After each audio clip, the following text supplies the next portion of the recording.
Welcome back to another technical deep dive here in the debug zone. Today, we're tackling a big question and breaking it down with insights from other users. Hopefully, this clears up some misconceptions and helps you get the answer you need. So, buckle up, stay a little curious, and let's jump right in.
And that's a wrap.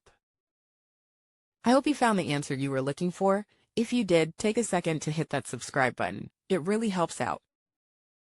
And let me know in the comments which solution worked best for you. See you next time in the debug zone.